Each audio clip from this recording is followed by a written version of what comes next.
If you guys are looking to install your winter tires yourself, then stick around because I'm going to show you guys how to jack up your vehicle, how to torque it down to spec, and then how to make sure your tire's on properly. Let's get into it. A lot of shops are charging $15 per tire in order to change them from summers to winters, so this is going to save you at least $60 by doing it yourself. You're not going to need any fancy tools for this. You can use the tools that are supplied within your vehicle for changing out a flat tire, but what I am going to be using is a floor jack and an impact gun, which is going to make life a lot easier, but you can just use your regular supplied tools. And unfortunately, if you don't have your tire mounted and balanced already on another set of rims, you are going to want to go to a shop because they're going to take your summer tire off of your rim and then putting your winter tire on that same rim. So first things first, make sure you do have that parking brake engaged. That's going to lock up your back tires and make sure that they're not going to be going anywhere. But for when you get the back tires off the ground, take a block, chalk the front tires up. That'll ensure that when you do jack up the back tires, that this vehicle is still not going to be rolling anywhere.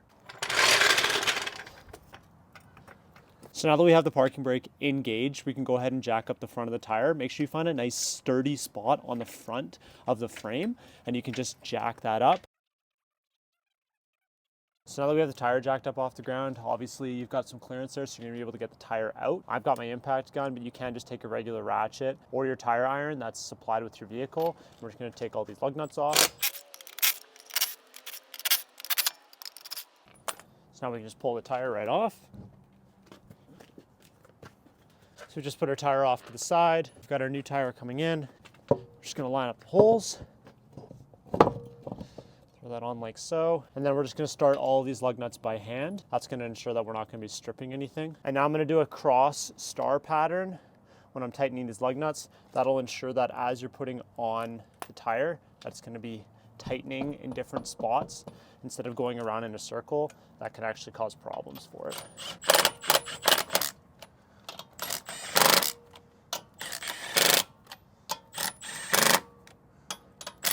So something that's really important to note with these tires too is some tires are actually directional tires so that they only want to spin one way. You get better traction that way.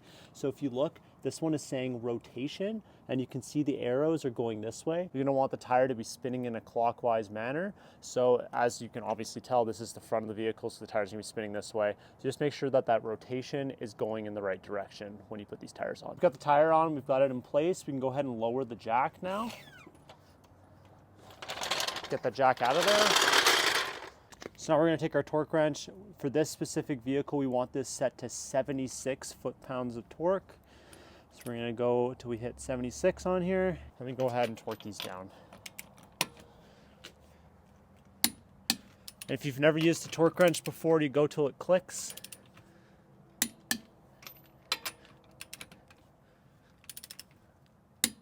And again, we're doing that in the star pattern like we did before. So now that you've got all your tires on, the last thing you're gonna wanna do is make sure that they're aired up properly.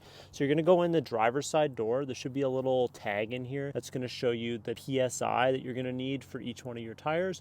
This vehicle says 32 PSI. So we're gonna check all of our tires to 32 PSI and then fill them up as needed. And if you haven't checked your tires before, take off the little valve stem cap. You've got this tool, it's really simple. Push it on here, and it'll push out how much air is in the tire. This one's obviously super low. We're only looking at like 18 PSI. So we're gonna go ahead and fill this up to 32. And the reason that it is so low is it's been sitting all year. So you may have a slow leak in these tires. So you do wanna check them before you just go ahead and drive because obviously this is substantially too low. So good thing that we checked, and then we're gonna go ahead and fill it up and then we'll be good to go.